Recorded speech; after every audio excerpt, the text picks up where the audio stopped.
Hello everyone, welcome to this session of Textbook Super Coaching. Myself Preeti और Paper One faculty. So I hope everyone is fine. और आज हम लोग discuss करने वाले हैं लॉजिकल रीजनिंग के टॉप 20 क्वेश्चंस जो कि रिपीटेडली आप लोगों की एग्जाम्स में पूछे जाते हैं.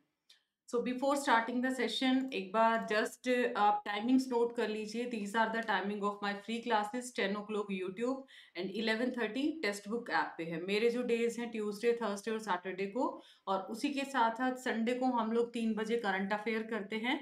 और जैसे पिछले संडे नहीं हो पाया था just because of as such कोई करंट अफेयर नहीं था, क्योंकि पेपर वन स्पेशल ये रहता है, तो कंबाइन हम लोग अभी कमिंग वीकेंड के ऊपर ये करंट अफेयर्स करने वाले हैं. कोई भी डाउट है रिगार्डिंग पेड कोर्स तो आप इस नंबर पे कनेक्ट कर सकते हैं. स्टार्टिंग में आप लोग 0 जरूर लगाइएगा. आपको बॉटम बार पे भी कॉन्टेक्ट नंबर दिया गया है और एक गूगल फॉर्म दिया गया है डिस्क्रिप्शन में, आप उसको भी फिल कर सकते हैं कोई भी आपका डाउट है तो. लाइक शेयर दिस सेशन और ऑनेस्टली आपने क्वेश्चंस को आंसर करना है. मॉर्निंग में आप सभी को पता है just because of internet issue नहीं हो पाया था, तो उसी की वजह से मैंने 3 बजे सेशन आप लोगों के लिए रखा है. Okay, and those who are new to subscribe the channel as well. Important sessions के पीडीएफ नोट के लिए join this Telegram group. Preeti paper one UGC net से आप सर्च करेंगे आपको मिल जाएगा. और यहाँ पर आपके 10,000 प्लस और स्टूडेंट्स हैं जो कि आप आपस में अपने डाउट्स को भी यहाँ पर रेज कर सकते हैं, सो दैट आपस में डिस्कशन भी कर पाए. तो एक छोटा सा मोटिवेशनल कोट. पत्थर की मूर्ति को भी भगवान बनने में टाइम लगता है और उसके ऊपर काफी वार किए जाते हैं.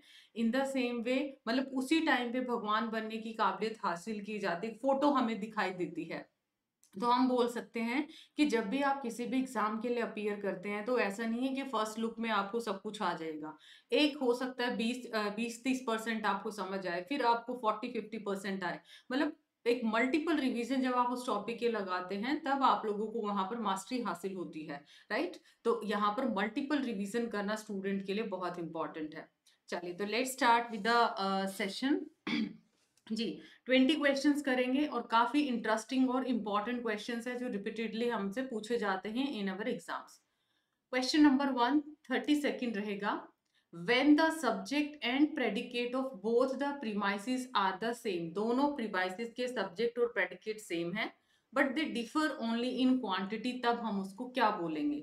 Subaltern, contrary, सब contrary और contradictory. बताइए.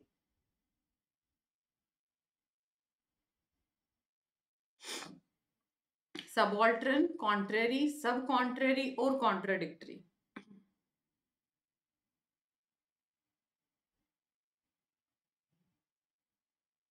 जी हाँ. सो करेक्ट आंसर रहेगा सब ऑल्टरन. देखो, अगर आपको इस तरीके से स्क्वायर ऑफ ऑपोजिशन का क्वेश्चन आए, आपको पता है ये ऑल क्वेश्चन है, ये आपका नो पार्ट है, ये मेरा सम पार्ट है, ये मेरा क्या है, सम नोट का पार्ट आता है.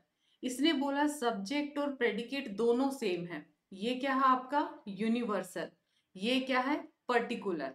बट दोनों ही अफर्मेटिव केस हैं. समझ रहे मेरी बात? दोनों अफर्मेटिव केस हैं.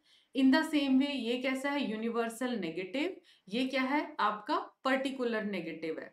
इसने बोला है कि क्वांटिटी अलग है. क्वांटिटी इन द मतलब आपका ये ऑल का केस है और ये कुछ का केस है. क्वांटिटी अलग है ना, बट अफर्मेटिव की सेंस में दोनों क्या है, ये सिमिलर है. तो ये किसका केस आता है आपका, ऊपर से नीचे वीकेंड से, ये कैसा केस है, सबऑल्टर्न का. अगर आपका यूनिवर्सल पॉजिटिव यूनिवर्सल नेगेटिव के बीच में पूछता है तो ये बन जाता कॉन्ट्रेरी, और ये क्या बन जाता आपका सब कॉन्ट्रेरी का केस बन जाता. ये भी आपका सब ऑल्टर्न. आप यहाँ भी देखो, दोनों की क्वालिटी इधर हम देखते हैं तो क्या है, सेम है. ये भी नेगेटिव, ये भी नेगेटिव है, लेकिन क्वांटिटी इनकी अलग है. ये यूनिवर्सल केस है, ये पर्टिकुलर का केस है. That's why subaltern will be the correct answer. अच्छा, एक छोटा सा announcement. If you are interested in booster course जो कि पेपर वन पेपर टू के शुरू हो चुके हैं, then you can go for the same. एक नॉमिनल से अमाउंट के अंदर आपको paper one plus paper two का बूस्टर कोर्स रहेगा. स्पेशल जो हाईलाइट है इसकी, in the same way for discount आप इस फैकल्टी कोड को अप्लाई कर सकते हैं. ये सारी चीजें आप लोगों को अगर कोई भी और डिटेल इन्फॉर्मेशन चाहिए तो गूगल आप लोगों को फॉर्म दिया है और बॉटम बार पे कॉन्टेक्ट नंबर है, आप वहां पर भी कनेक्ट कर सकते हैं. नेक्स्ट, और 26 को जो आपका मेगा स्कॉलरशिप टेस्ट है उसमें भी आप सारे स्टूडेंट जरूर अपीयर करना. 8 से 12 बजे तक ये टेस्ट रहेगा. नेक्स्ट क्वेश्चन है question number 2. Inductive argument proceed from, जो आगमनात्मक तर्क है वो निम्न में किससे उत्पन्न होता है? Universal to particular, particular to universal, universal to universal और particular to particular.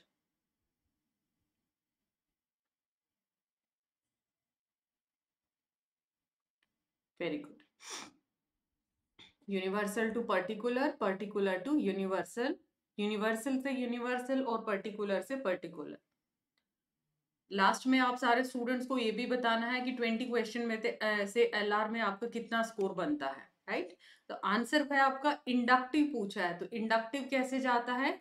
Particular to universal.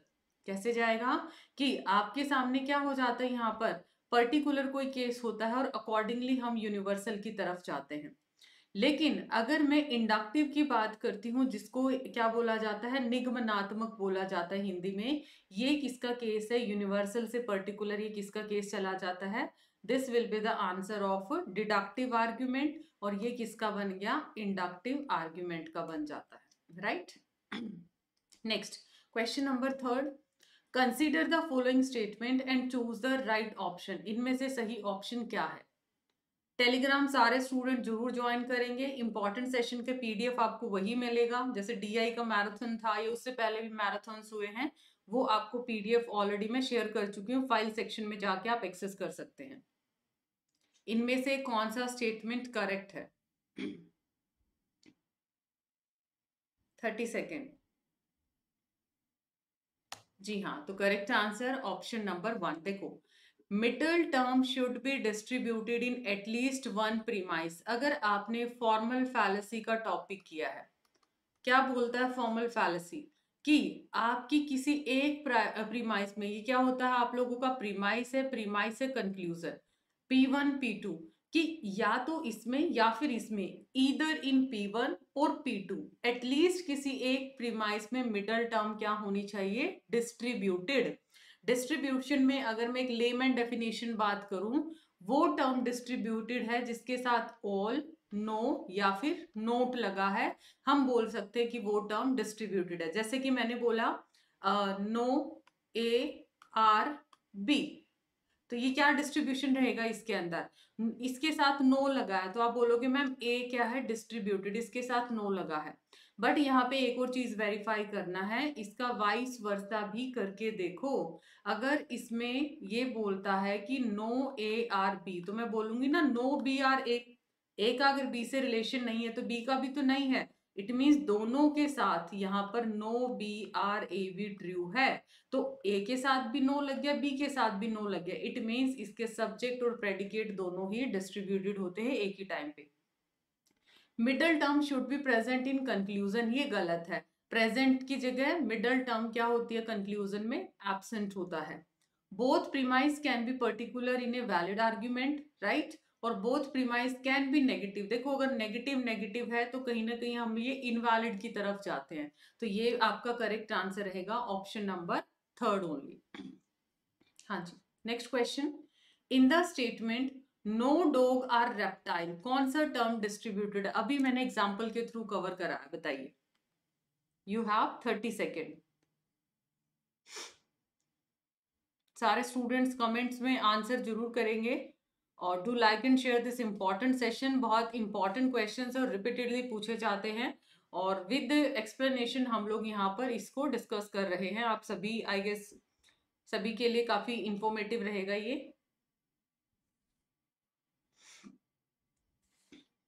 Very good. इसने बोला है नो डॉग आर रेप्टाइल, कोई भी डॉग रेप्टाइल नहीं है, दोनों में कोई रिलेशन नहीं है। तो अगर नो डॉग रेप्टाइल है, कोई भी डॉग रेप्टाइल नहीं है, तो इसका वाइस वर्सा क्या होगा? No reptile are dog. कहने का मतलब डॉग के साथ भी नो लग गया, रेप्टाइल के साथ भी नो लग गया। मैं बोल सकती हूँ इसका सब्जेक्ट और इसके प्रेडिकेट दोनों ही डिस्ट्रीब्यूटेड हैं, बिकॉज मैंने बोला था जो टर्म डिस्ट्रीब्यूशन है उसके साथ ऑल, नो या फिर नोट लगा होगा, इट मीन्स वो क्या है? डिस्ट्रीब्यूटेड है। इन शॉर्ट अगर मैं बात करूं तो यहाँ पर क्या है? दोनों ही आपकी टर्म्स क्या है? डिस्ट्रीब्यूटेड। देखिए, ये किसका केल है? ऑल का केस है। ये नो, ये किसका है? Some case. ये किसका केस है? सम नोट केस है। मानते इस बात को? No dog are reptile. तो अगर इसमें ये सब्जेक्ट डिस्ट्रीब्यूटेड है, इसमें प्रेडिकेट की बात किया है।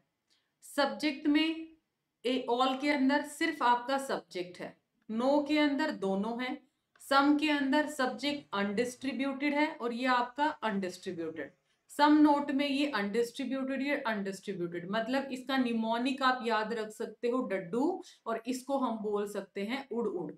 इसी सीक्वेंस में याद रखोगे तब ये सेट बैठेगा। आगे पीछे कर दिया ना, फिर पूरा क्वेश्चन आपका रिफ्रेम बन जाएगा, पूरा टेबल ये गलत हो जाएगा फिर आपका। या तो उसी लॉजिक याद रख लो कि डिस्ट्रीब्यूशन का मतलब ऑल, नो और नोट, इससे सिलोइज्म आपको बनाना आना चाहिए, वाइस वर्सा क्रिएट, या फिर स्टेबल को आप याद रख लीजिए। Next question number 5, 30 second. Consider the following with reference to the Indian school of logic. कौन सा स्टेटमेंट करेक्ट है? क्या ये सिर्फ आर्ग्यूमेंट से रिलेटेड है?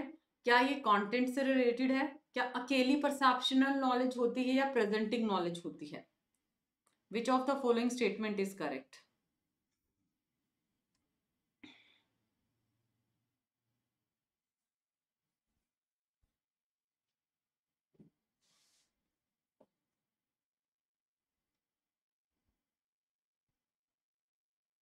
Very good. तो करेक्ट आंसर आएगा ऑप्शन नंबर, आप लोगों को पॉइंट ए और बी।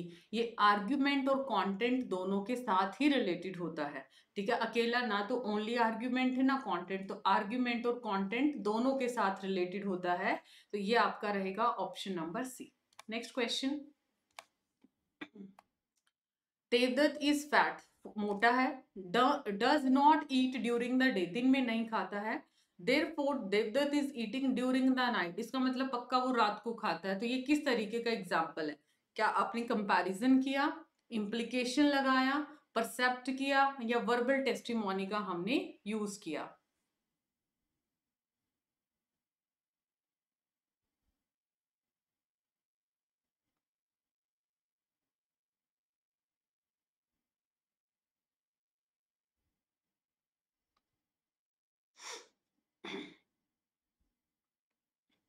Very good. तो करेक्ट आंसर क्या रहेगा? इधर आपने इम्प्लीकेशन, कंपेयर नहीं किया किसी के साथ, इसका तुलना नहीं किया आपने, है ना। इसमें बोला देवदत्त फैट है और वो दिन में नहीं खाता है, तो दिन में नहीं खाता तो रात को। हमने क्या किया? अर्थपति। अगर इसका मैं प्रमाण की बात करूं, और इसको क्या बोला जाता है? अर्थपति प्रमाण। पैटी से याद रखना, पैटी से खा के देवदत्त क्या हो गया? फैटी। भी ऐसे भी मोटा भी है और बोलता है कि मैं तो खाता ही नहीं दिन में, मीन्स वो रात को खाता है। तो हम यहाँ पर अपनी अजम्पशंस क्रिएट कर लेते हैं कि ऐसा नहीं तो वो वैसा करता होगा, हमारे सामने नहीं तो हमारे बाद में करता है। तो ये कैसा है आपका? इम्प्लीकेशन या फिर अर्थपति हम इसको बोल सकते हैं। Question number 7, some girls are not students, इसमें बताना है कि क्या क्या डिस्ट्रीब्यूटेड है। सम नोट का केस है, मैंने बोला था ऑल, नो, सम और सम नोट। अभी पीछे क्वेश्चन में मैंने आपको निमोनिक बताया, ये सब्जेक्ट था, ये प्रेडिकेट था। बताइए क्या डिस्ट्रीब्यूशन है?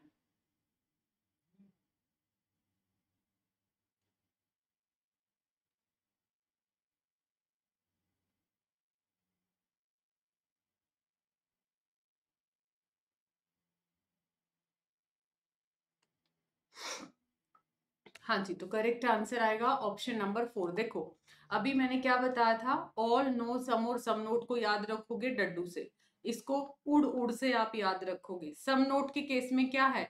Subject undistributed. कहां पर है सब्जेक्ट टर्म? सब्जेक्ट है आपका गर्ल, गर्ल कहाँ पे अनडिस्ट्रीब्यूटेड है? डी ऑप्शन के अंदर, ये करेक्ट है।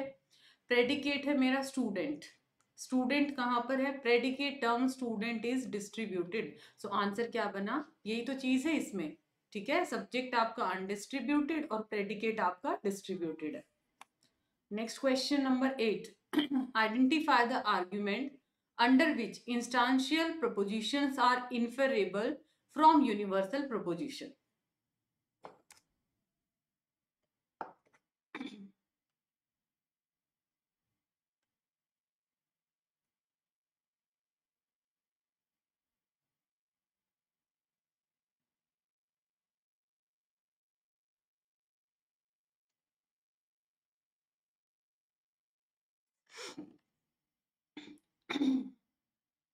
जी हाँ, तो क्या बोला है, instantial propositions are inferable from universal. Universal से पर्टिकुलर, क्या स्पेशली फ्रॉम बोला है, फ्रॉम यूनिवर्सल टू पर्टिकुलर। किसका केस था, डिडक्टिव आर्ग्यूमेंट का केस था। आंसर क्या बना आपका, फर्स्ट ऑप्शन। इसी का उल्टा कर देता तो इंडक्टिव आर्ग्यूमेंट बन जाता। Question number 9, which of the following praman is used by classical Indian school of logic to prove the existence of God? God की एग्जिस्टेंस के लिए हम कौन से प्रमाण को मान सकते हैं, अर्थपति, उपमान, प्रत्यक्ष और अनुमान।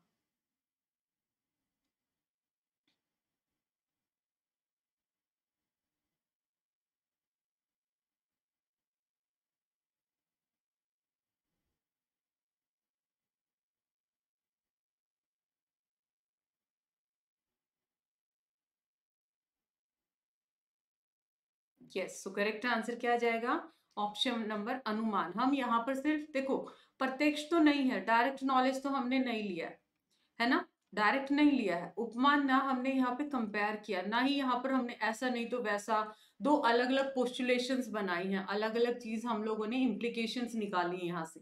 हम सिर्फ अनुमान लगा सकते हैं, यहाँ पर इन्फेरेंस कर सकते हैं कि उसके साथ बहुत अच्छा हुआ था, ये चीजें थी, दैट्स वाई हम अनुमान लगाते हैं यहाँ पर, इन्फेरेंस। तो सेकंड इनडायरेक्ट एक तरीके की नॉलेज यहाँ पर हम लोग रखते हैं। Question number 10, 32nd, in which of the following proposition both can be true. दोनों आपके ट्रू हो सकते हैं एक ही टाइम पे, दोनों ट्रू हो सकते हैं सेम टाइम पे, बट दोनों फॉल्स नहीं हो सकते। कौन सा स्टेटमेंट यहाँ पर करेक्ट रहेगा। सेशन को लाइक शेयर जरूर करिएगा, session is very very important and all questions आपसे रिपीटेडली पूछे जाते हैं इन योर एग्जाम्स।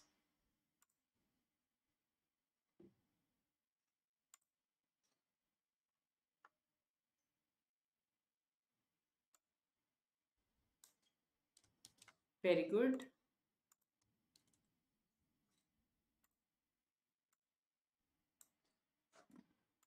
हाँ जी, तो करेक्ट आंसर क्या रहेगा हेयर, ऑप्शन नंबर हाँ जी, ऑप्शन नंबर सी। देखो, हम क्या बोलते हैं, अगर आपसे इधर पूछता है कॉन्ट्रेरी बोलता, कॉन्ट्रेरी बोलता है एक ही टाइम पे ट्रू नहीं हो सकता। एक ही टाइम पे सलमान दो जगह पे शूट नहीं कर सकता, एक ही तो इंसान है, या तो यहाँ दिखेगा या फिर यहाँ दिखेगा, दोनों ट्रू नहीं हो सकते ना। इसने बोला दोनों ट्रू हो सकते हैं, है ना, तो इट मीन्स इसका जो अपोजिट चलता है उस केस को हम क्या बोलते हैं, सब कॉन्ट्रेरी केस। इसका इनडेप्थ क्लास मैंने ले रखा है थ्योरी का, आप square of opposition by Preeti ma'am search करेंगे यूट्यूब पे आपको मिल जाएगा, जिसमें और ज्यादा इनडेप्थ एक्सप्लेनेशन दी गई है।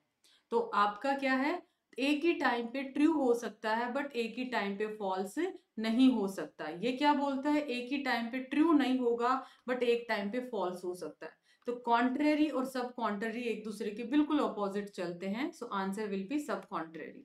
Next, attribute shared by all, सभी के द्वारा, and only those object to which a term refer is called as. Intension, connotation, denotation और एक्सटेंशन। क्या बोलेंगे, शब्द का अभिप्राय, गुणार्थ, वास्तव अर्थ और शब्द का अर्थ विस्तार।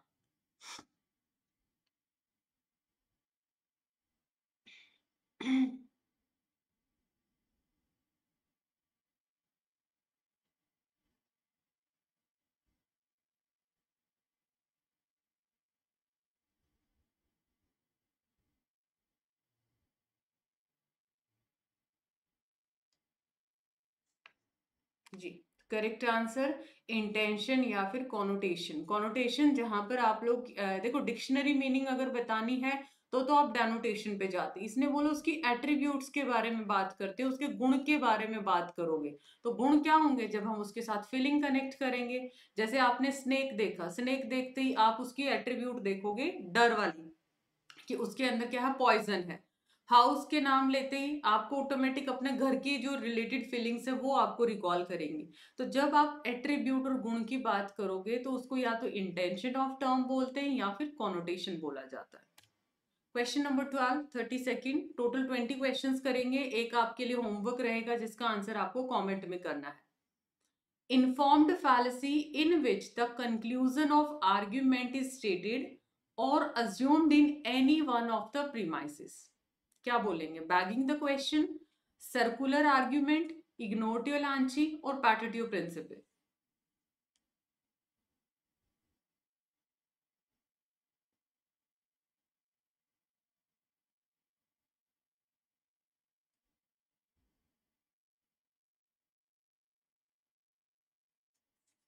जी, सो करेक्ट आंसर आपका आ जाएगा। कौन सी फैलेसी आएगी जहां पर हम क्या करते हैं, एक ही उसके अंदर आप लोगों का आर्ग्यूमेंट जो होता है स्टेटेड और assumed in any one of the premises, उसी में हम लोग अज्यूम कर लेते हैं। तो वो क्या है? Bagging the question, circular argument और आपका पैटिटियो प्रिंसिपी। इग्नोटिव इलांची के अंदर एक तरीके से हम क्या करते हैं, डाइवर्जन की बात करते हैं। ठीक है, जैसे आपने किसी को डाइवर्ट करना है, आप किसी एक प्लेस से दूसरे प्लेस पे डाइवर्ट करना चाहते हैं, तो आपका सी ऑप्शन क्या करोगे? एलिमिनेट। और बाकी में आप क्या आर्ग्यूमेंट घूम फिर के किसी उसी प्रीमाइस में आ जाता है। सर्कुलर आर्ग्यूमेंट और पैटिटियो से आप इससे हिंट ले सकते थे। अगला क्वेश्चन 13, इसमें से कौन सा जो प्रपोजिशन है ये दिया गया है, कौन सा टर्म डिस्ट्रीब्यूटेड है? ये आई गेस आ चुका है क्वेश्चन, हमने पहले भी कर लिया, कोई बात नहीं, इसका आंसर कर दीजिए। Some girl are not distributed में क्या चीज आपकी डिस्ट्रीब्यूटेड है?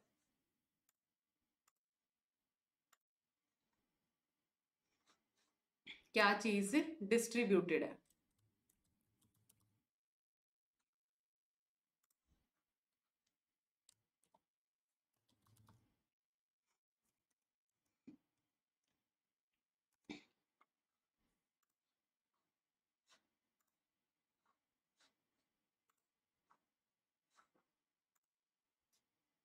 हाँ जी, तो करेक्ट आंसर रहेगा, ये हमने डिस्कस भी कर लिया है। प्रेडिकेट आपका क्या है? स्टूडेंट नेम है, ये प्रेडिकेट है। ये आपका गर्ल क्या है? स्टूडेंट है। ये भी ध्यान रखो, इसने देखो प्रेडिकेट गर्ल को बता दिया तो देखते ही एलिमिनेट कर दो। सब्जेक्ट किसको बता दिया? इसने स्टूडेंट को बता दिया, जबकि सब्जेक्ट तो मेरा गर्ल है, देखते ही एलिमिनेट करो। ए बी ऑप्शन तो वैसे ही चला गया। आंसर क्या बचा आपके पास? Fourth. Next, everyone is going to the party, you should go too. सब जा रहे तो आप भी चले जाओ, तो कैसा ये फैलेसी है? एड पॉपुलम, इक्विवोकेशन, एड वर्केंडियम और एड इग्नोर्शियन।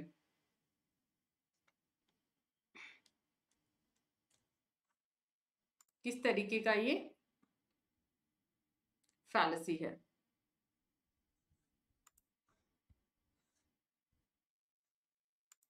ओके,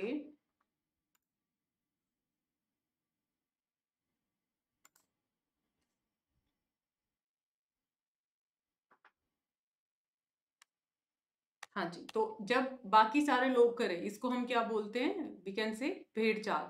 उसने भी किया तो आप भी कर लो, तो इसको बोला जाता है एड पॉपुलम। एवरीवन इज गोइंग तो आपको भी जाना चाहिए। एवरीवन अटेंडिंग क्लास तो आप भी क्लास अटेंड कर लो। ठीक है, हर किसी ने ए ऑप्शन आंसर किया तो हम भी देखा देखी वही आंसर कर देते हैं, तो it's option number 1। Next, which of the following statement are correct with regard to truth and validity in logical reasoning? Truth और वैलिडिटी के बारे में इनमें से कौन सा ऑप्शन करेक्ट है? ट्रूथ और वैलिडिटी बहुत 19 से लेके 23 में बहुत रिपीटेडली क्वेश्चन पूछा है, ये 2019 से लेके 2023 तक।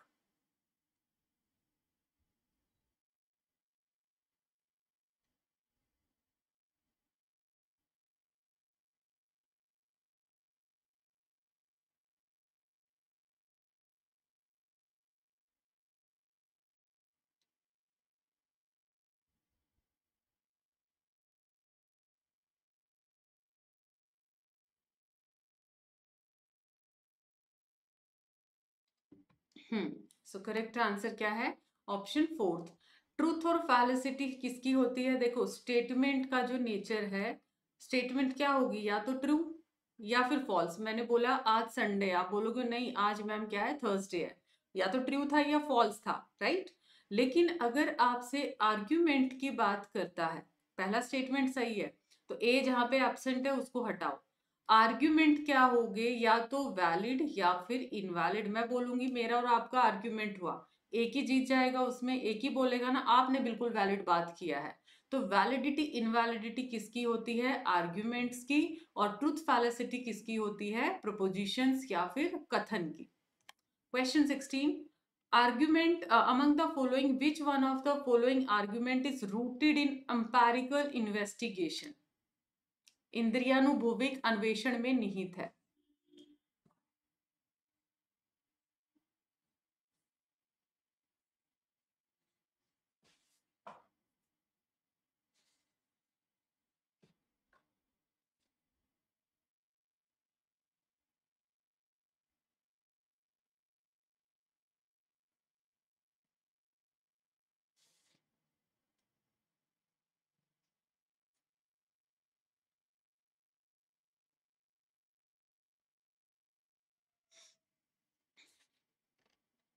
यस, तो क्या रहेगा, इंडक्टिव रहेगा। ओके, एम्पेरिकली नेचर की बात किया है, एक्सपीरियंस की बात की है, एक्सपीरियंस जहां पे चलता है तो वो यहाँ पर लेके उसी चीज को तो प्रूव करते हो आप।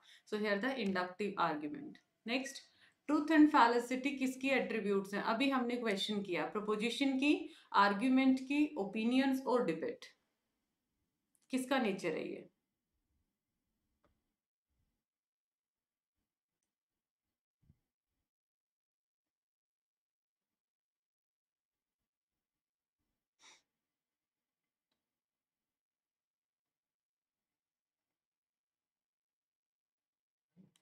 हाँ जी, तो नेचर ये ट्रूथ और फैलासिटी प्रोपोजिशंस का, और ये किसका है, आर्ग्यूमेंट का क्या होता है, वैलिड या फिर इनवैलिड चला जाएगा, वैलिडिटी इनवैलिडिटी पे आता है। Next, just as melting ice cube do not cause a glass of water to overflow, जैसे बर्फ के टुकड़ों को पिघलाने से गिलास का पानी नहीं बहता है, मेल्टिंग सी, कंपैरिजन किया है कि बर्फ के टुकड़ों का किसके साथ, ग्लास ग्लास और बर्फ के टुकड़े किसके साथ किया है, सी आइस के साथ। सी आइस का जो वॉल्यूम है, ठीक है, वो इंक्रीज नहीं होता है। तो दो, एक ये आपकी लाइन है, एक ये लाइन है, दोनों को कंपेयर किया है, सिमिलरिटी देखते हैं हम, कुछ डिससिमिलरिटी देखते हैं, तो वो कैसा आर्ग्यूमेंट है, एनालॉजिकल, हाइपोथेटिकल, साइकोलॉजिकल और स्टैटिकल।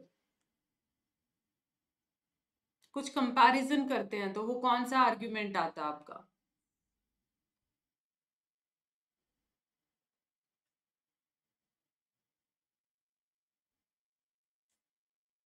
यस, सो ये क्या है, analogical.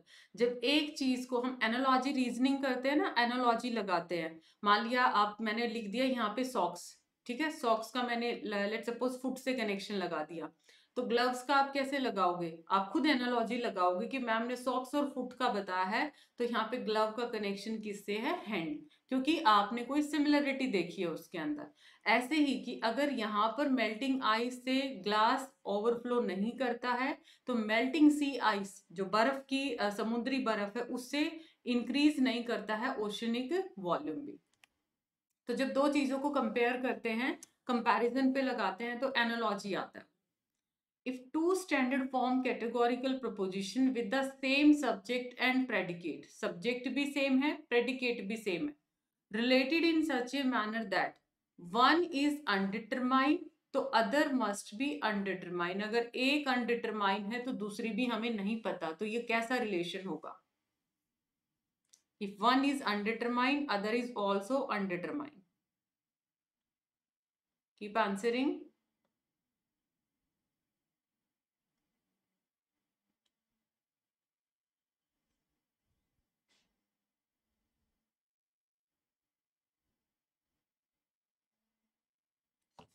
Yes, so correct answer subaltern. अगर एक का आपको चीजें नहीं पता ना, एक अनडिटरमाइन, अगर आप इस सेशन की, जब मैं पीडीएफ आपको प्रोवाइड करूंगी, इसका फर्स्ट क्वेश्चन की एक्सप्लेनेशन चेक करेंगे, वहां पर मैंने टेबल आप सभी को शो कर रखा है, ठीक है, तो इस वजह से हम क्या बोल सकते हैं कि सब ऑल्टरन का केस है ये।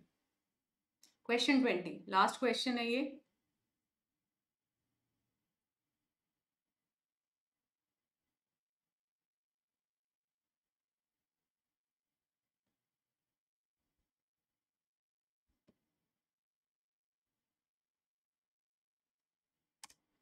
Men and women may have different reproductive strategies, but neither can be considered inferior or superior to the other. एक men women की कैटेगरी है. Any more than a bird's wing can be considered superior or inferior to a fish fin. ठीक है, मछली के पंखों से. what type of argument it is, कैसा argument है. एक कैटेगरी दूसरी कैटेगरी. ठीक है, तो इसमें जब दो सिमिलरिटीज आती है तो कौन सा आ जाता है आपका, ये एनालॉजिकल आर्ग्यूमेंट. लास्ट क्वेश्चन है आपका homework. Pre employment testing of teacher is quite fair. पूर्व शिक्षकों का रोजगार परीक्षण भी होना चाहिए जैसे कि डॉक्टर, आर्किटेक्ट और इंजीनियर्स का होता है. और इस तरीके से जब दो चीजों को कंपेयर करते तो कौन सा आर्ग्यूमेंट आपके सामने रहेगा, डिडक्टिव, एनालॉजिकल, साइकोलॉजिकल और बायोलॉजिकल. इसका आंसर आपको करना है कमेंट सेक्शन में. सो आई होप सेशन काफी इंफॉर्मेटिव आप सभी को लगा है. रेस्ट ऑफ इसको लाइक शेयर जरूर करें और चैनल को सब्सक्राइब कर लीजिए. ये हमारे बूस्टर कोर्स शुरू हो चुके हैं, पेपर 1 प्लस पेपर 2. आप ज्यादा डिटेल के लिए डिस्क्रिप्शन में कॉन्टेक्ट नंबर दिया है, गूगल फॉर्म दिया है, उसको फिल कर लीजिए या फिर बॉटम बार पे जो कॉन्टेक्ट नंबर है उस पर कनेक्ट कर सकते हैं. और डिस्काउंट के लिए आप इस फैकल्टी कोड को लगा सकते हैं सो दैट आप लोगों को यहाँ पर डिस्काउंट मिल जाए. इसी के साथ साथ 26 को ये स्कॉलरशिप टेस्ट रहेगा. OMR बेस्ड है, तो मैंने कल भी बताया था आपको, OMR के कुछ प्रिंट आउट्स ले लीजिए. आपको गूगल पे 150 क्वेश्चन का OMR मिल जाएगा. वहां पर अब जो भी टेस्ट आप अपीयर करते हैं तो उसको आप OMR शीट के अंदर फिल करो. उसी के साथ साथ 27 अप्रैल को आपके लिए एक स्पेशल सरप्राइज रहने वाला है 5 बजे ऑन यूट्यूब. तो मेक श्योर सारे स्टूडेंट इस सेशन को जरूर ज्वाइन करें. ये स्पेशली अभी जून 24 एस्पिरेंट्स के लिए बहुत इंपॉर्टेंट रहने वाला है और जो दिसंबर साइकिल की तैयारी करने वाले हैं उनके लिए भी. मिलते हैं नेक्स्ट सेशन में. Bye bye, take care. और होमवर्क का आंसर कमेंट सेक्शन में जरूर करिएगा.